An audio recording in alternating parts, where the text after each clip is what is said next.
Hello students, last video में આપણે ઘાતાંકીય અને લઘુગણાંકીય વિધેય વિશે ચર્ચા કરી। હવે ઘાતાંકીય વિધેયનું વિકલન e⁻x નું e⁻x અને લઘુગણાંકીય વિધેય log(x) નું 1/x એ બે સૂત્રો અને બીજા બધા તો ખરા જ, એ બધા પર ડિપેન્ડન્ટ આપણે સ્વાધ્યાયની શરૂઆત કરીએ। સ્વાધ્યાય 5.4 નાના દાખલા છે, રાઈટ? તમારે કરવાના। પહેલો દાખલો છે, બધામાં વિકલિત મેળવવાનું છે। પહેલો દાખલો છે e⁻x upon sin x, એટલે y = e⁻x upon sin x। આનું વિકલન આપણે કરવાનું છે। અહીંયા ભાગાકાર પણ દેખાય છે, e⁻x વિકલન પણ આવ્યું છે। x ની સાપેક્ષ વિકલન કરીએ તો આવશે dy/dx = d/dx of e⁻x upon sin x। Okay, વિકલનની શરૂઆત કરીએ તો ભાગાકારનો નિયમ તો લાગશે જ, અને ભાગાકારનો નિયમ શું કહે છે વિકલનમાં? છેદ અચળ, sin x અચળ, અંશનું વિકલન એટલે d/dx of e⁻x માઈનસ હવે અંશ અચળ છેદનું વિકલન એટલે d/dx of sin x છેદમાં છેદનો વર્ગ। ઓકે, તો sin x as it is, e⁻x નું વિકલન આપણે જોયું છે, e⁻x નું વિકલન e⁻x જ આવે છે માઈનસ e⁻x sin x નું વિકલન આવશે cos x અને છેદમાં આવશે sin² x। ઉપર અંશમાંથી e⁻x કોમન નીકળતા દેખાતા છે તો એ કાઢીએ તો sin x minus cos x છેદમાં sin² x। આ તમારો એક સમ કમ્પ્લીટ થયો અહીંયા। ઓકે, ચાલો બીજો પ્રશ્ન, y = બીજા પ્રશ્નમાં આપેલું છે e⁻sin inverse x। જો અહીંયા હવે sin inverse ફંક્શન પણ આવ્યું છે, એના પણ સૂત્ર આપણે મેળવેલા છે। dy/dx જ માંગેલું છે, x ની સાપેક્ષ વિકલન કરીશું એટલે dy/dx = d/dx of e⁻sin inverse x। Clear? Okay, તો હવે dy/dx = e⁻x ના પ્લેસ પર sin inverse x છે, પણ પહેલા e⁻x પ્રમાણે તો કરી જ નાખવાનું આપણે। આને x તરીકે વિચારો, ઘાતાંકીય વિધેય તમારું પહેલું આવી ગયું એટલે e⁻sin inverse x નું વિકલન e⁻sin inverse x અને મગજમાં t તરીકે વિચારી મૂકવાનું, તેનું પાછું આપણે કરવાનું આવશે એટલે d/dx of sin inverse x, કારણ કે આને મેં t તરીકે વિચાર્યું e⁻t નું e⁻t અને પછી જે t છે તેનું પાછું સાંકળ નિયમ એટલે d/dx of sin inverse x e⁻sin inverse x। અને હવે sin inverse x નું વિકલન શું આવશે મિત્રો? તો sin inverse x નું વિકલન 1/√1 - x²। આટલો જ જવાબ આમાં થશે, બરાબર? એકદમ નાનો દાખલો એટલે e⁻ કંઈક તમને આવો વિધેય આવ્યો તેનું તો પહેલા બેઠું વિકલન એનું એ જ આવશે તે લખવાનું, પછી જે વિધેય છે તેનું પાછું સાંકળ નિયમ પ્રમાણે થશે, એ તમારી પ્રોસિજર થશે આમાં। ઓકે, ત્રીજો દાખલો પણ રીતે જ છે, પણ સૌથી નાનો થયો આમ જોવા જાવ તો y = e⁻x³ e ના પાવરમાં જે આવ્યું તે તમારા માટે t કે x જે વિચારો તેનું વિકલન તેનું તે જ પાછું આવવાનું છે, બટ પહેલા dy/dx લખી દો તો dy/dx = d/dx of e⁻x³। Okay, અને મગજમાં તમે તમારી રીતે x તરીકે જ વિચારો અને સાંકળ નિયમ પ્રમાણે એની જગ્યા પર જે છે તેનું પાછું વિકલન આવશે એટલે e⁻x³ નું વિકલન આવશે e⁻x³ પણ x³ નું પાછું થશે એટલે e⁻x³ નો હવે x⁻n પ્રકારે 3 આગળ ને x ની ઘાત 1 ઓછી એટલે e⁻x³ * 3x²। 3 દાખલા તમારે અહીંયા કમ્પ્લીટ થયા, એટલે લખો એટલે આગળ દાખલા કરીએ આપણે। ચોથો દાખલાની શરૂઆત કરીશું આના પછી।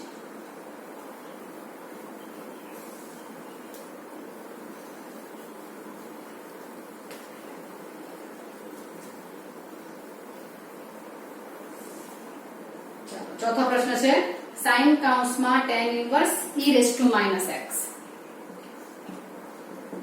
sin કૌંસમાં tan inverse e⁻−x ઘણા બધા વિધેય દેખાતા છે અહીંયા। sin tan inverse e raise to minus x માં પાછું માઇનસ x પણ એક ફંક્શન થશે. x હોય તો અટકી જવાય, પણ x ના પ્લેસ પર ગમે તે ચિહ્ન પણ આવી જાય પ્લસ માઇનસ તો પણ તમારું નવું વિધેય બનશે. Okay, dy by dx of sin કાઉન્સમાં tan inverse e raise to minus x. સાકળનો નિયમ આવશે, ઘણી બધી વાર આવશે.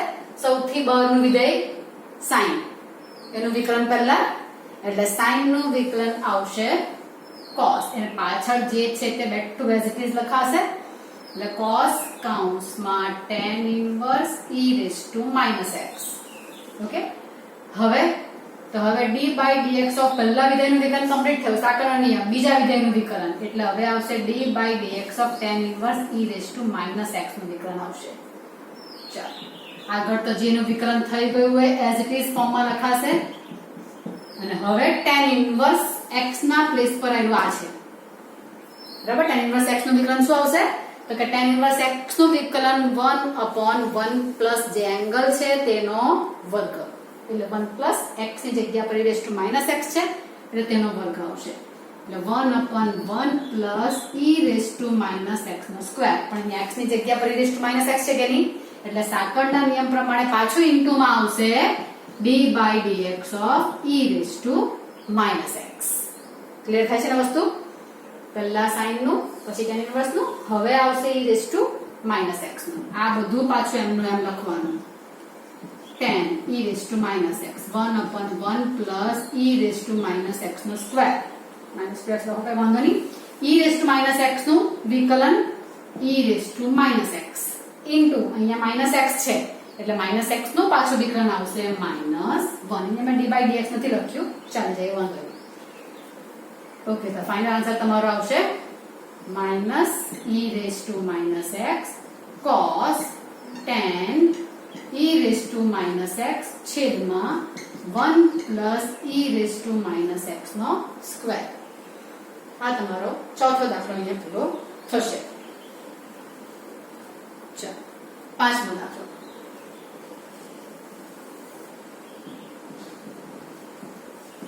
y બરાબર log કાઉન્સમાં cos e raise to x, log cos e raise to x. Okay, અહીંયા પણ 1 2 3 દેખાતા છે. dy by dx equal to d by dx of log cos e raised to x. Okay, સૌથી પહેલા કયું વિધેય આવશે? log, અને log માટે કોનો log? તો આખાનો. તો log x નું વિકલન શું આવ્યું છે આપણે કર્યું તે પ્રમાણે? d by dx of log x equal to 1 by x.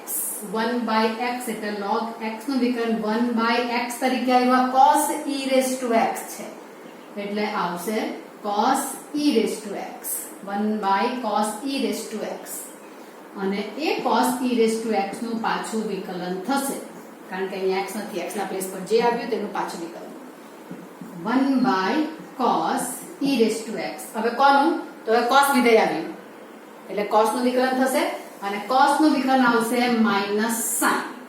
e raised to x છે એનો એંગલ, તો e raised to x જ લખાશે, બરાબર. પણ હવે અહીંયા x ની જગ્યા પર e raised to x આવ્યું એટલે સાકળ નિયમ પ્રમાણે પાછું એનું વિકલન આવશે e raised to x નું. અને ફાઇનલ આન્સર આ માઈનસ આગળ લખી દઉં છું, minus sin e raised to x upon cos e raised to x into e raised to x નું વિકલન e raised to x. આ તમારો answer. Minus 10 e raised to x into e raised to x લખો તો પણ વાંધો નથી. એટલે આ થયો તમારો પાંચમો ક્વેશ્ચન કમ્પ્લીટ. ચાલો હવે આવશે છઠ્ઠો દાખલો. e raised to x ને e raised to x square.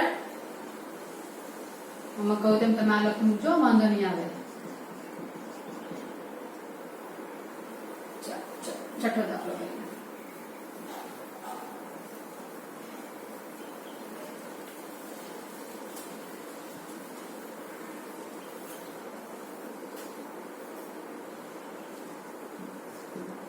e raised to x square એ ક્યાં સુધી છે? e raised to x raised to 5 1 2 3 4 5 ઘાત સુધી આપેલું છે તમને. ચાલો y dy by dx ઘણા બધા ફંક્શન્સ આપેલા છે પણ બધા પ્લસ માં છે એટલે વાંધો નથી, એટલે બધાને dy by dx આવી જશે ને આમાં તો પ્લસ માં તો બરાબર. ઇન્ટુ હોય તો આપણે વિચારવા પડે e raised to x plus d by dx of e raised to x square plus d by dx of e raised to x cube d by dx of e raised to x raised to 4 and d by dx of e raised to x raised to 5. e raised to x નું વિકલન e raised to x આવશે, e raised to x square નું e raised to ગમે તે હોય તેનું તો પહેલા તેનું તો મૂકી જ દેવાનું એટલે e raised to x square પણ x square નું પાછું થશે, x હોય તો તેનું 1 થઈ જાય પણ x square તો 2x થશે ને એટલે અહીંયા નહીં આવ્યો અહીંયા આવશે કારણ કે અહીંયા x જ છે એટલે કઈ વાંધો નહીં આવ્યો. ચાલ e raised to x cube નું e raised to x cube પણ x cube નું પાછું કરવા પડશે, સાકળ તો આવશે જ અહીંયા. ચાલ e raised to x raised to 4 નું right e raised to x raised to 4 અને d by dx of શું આવશે x raised to 4 પાછું આવશે. ફાઇનલી પણ એવું જ આવશે e raised to x raised to 5 d by dx of x raised to 5 આવશે e raised to x e raised to x square નું આવશે 2x e raised to x cube નું આવશે 3 આગળ x ની ઘાત 1 ઓછી plus e raised to x raised to 4 એમના એમ x raised to 4 નું 4 આગળ x ની ઘાત 1 ઓછી e raised to x raised to 5 5 આગળ x ની ઘાત 1 ઓછી. આ તમારો ફાઇનલ આન્સર થાય. વ્યવસ્થિત ગોઠવેલું છે કે 2x e raised to x square e raised to x square 3x cube આ તમારો ફાઇનલ આન્સર. 7મો ક્વેશ્ચન y equal to વર્ગમૂળમાં e raised to root x બહુ બધા રૂટ છે આવું જવા દઉં તો એ વાંધો નથી આવવાનો અને x તરીકે વિચારી લેવાનું અને જો થોડું નાનું કરવું હોય તો e raised to root x raised to half આવે કે આ એક રૂપિયા અને હાફ લખું ને બરાબર અને અહીંયા આ ઘાતની ઘાત છે એટલે આ બેનો ગુણાકાર થાય એટલે e raised to root x by 2 થશે ક્લિયર. આવું સિમ્પ્લિફિકેશન કરવું જ જોઈએ એવું જરૂર નથી અને x તરીકે છે રૂટ x નું પહેલા કરો તો પણ ચાલે. મેં થોડું નાનું કરી નાખ્યું છે. ઓકે હવે dy by dx કરીશ તો dy by dx equal to d by dx of e raised to root x by 2 આ તમારા માટે t કહેવાય. dy by dx e raised to ગમે તે હોય વિકલન તેનું તે જ એટલે e raised to root x by 2 નું e raised to root x by 2 પણ root x by 2 નું સાંકળ નિયમ પ્રમાણે પાછું વિકલન આવશે તે કરવાનું પડશે આપણે. ચાલો e raised to root x by 2 1 by 2 તો root x નો ગુણક કહેવાશે એટલે ગુણક તો બહાર મૂકી દઉં એટલે ફક્ત root x નું વિકલન આવશે અને root x નું વિકલન સૂત્રમાં લખેલું છે કહ્યું કે ઘણીવાર આવશે એ 1 by 2 root x એટલે ફાઇનલ આન્સર શું આવશે e raised to root x by 2 upon 2 to the 4 root x આ તમારો આન્સર થયો 7મા ક્વેશ્ચનમાં. ઓકે 8મો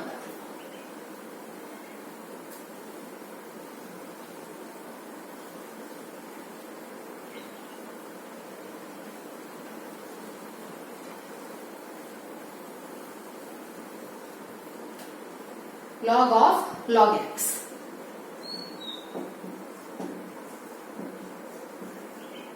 log of log x આ તો આવી જશે d by dx માંગેલું છે એટલે આ તો બધામાં લખવાનું રહેશે જ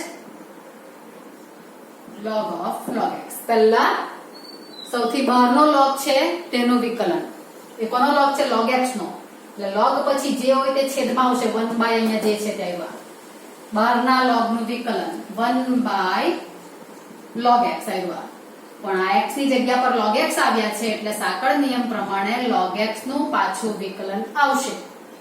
ઓકે એટલે 1 by log x as it is અને log x નું આવશે 1 by x.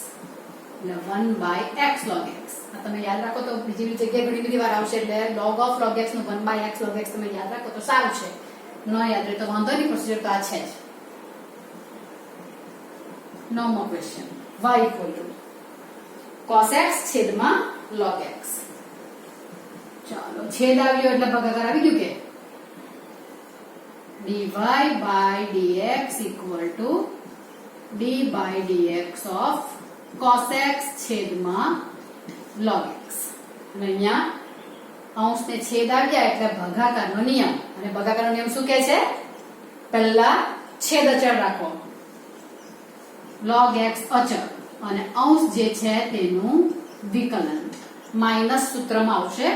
હવે અંશ અચળ અને છેદ જે છે તેનું વિકલન અને છેદમાં છેદનો વર્ગ. તો હવે વિકલન કરીએ. dy by dx equal to log x અચળ તો as it is રહેશે, cos x નું વિકલન cos x નું વિકલન આવશે minus sin x minus cos x અચળ log x નું આવશે 1/x છેદમાં log x નો વર્ગ. આ તમારો આન્સર થશે. minus sin x log x minus cos x by x minus common કાઢું તો અંદર પ્લસ આવી જશે log x આખાનો વર્ગ. અને હવે આવશે લાસ્ટ સમ 10મો. y equal to cos કૌંસમાં log x plus e raised to x. cos કૌંસમાં log x plus e raised to x. dy by dx d by dx of cos કૌંસમાં log x plus e raised to x. બહારનું વિધેય cos નો angle જે છે તે બેઠો. ચાલો cos માં r નો t cos t નું વિકલન માઈનસ sin પછી પાછળ જે પૂછડું હોય તે બેઠું આવે છે એટલે માઈનસ sin જે છે તે બેઠું cos log x plus e raised to x. પણ એ x ના પ્લેસ પર કંઈક નવું આવ્યું એટલે સાંકળ નિયમ આવી જ જશે. કયું છે? log x plus e raised to x. Plus છે તો અહીંયા વાંધો નથી કેમ કે પ્લસ માં તો બંનેને સીધું d by dx આપી દેવાય, બાકી અહીંયા પણ તમારો નિયમ તો આવવાનો ખરો જ. minus sin log x plus e raised to x. અહીંયા log x નું વિકલન અને plus e raised to x નું વિકલન. log x નું વિકલન શું આવશે? log x નું આવશે 1/x. બે જણા છે આની સાથે ઇન્ટુ આને આપણે કૌંસ પાડવો જરૂરી છે plus e raised to x નું e raised to x. I think આમાં કઈ સાદુરૂપ અપાય તેવું દેખાતું નથી એટલે આ જ તમારો ફાઇનલ આન્સર રહેશે. બરાબર ધ્યાનપૂર્વક તમે કરો તો દાખલા તેવા કોમ્પ્લિકેટ નથી લાગતા, ઇઝીલી સોલ્વ થઈ જાય છે. પણ ફર્સ્ટ ઓફ ઓલ તમને બધા નિયમો અને વિકલિતના સૂત્રો તમને કમ્પ્લીટ હોવા જોઈએ. તમારું સ્વાધ્યાય 5.4 અહીંયા કમ્પ્લીટ થઈ જાય છે. Thank you.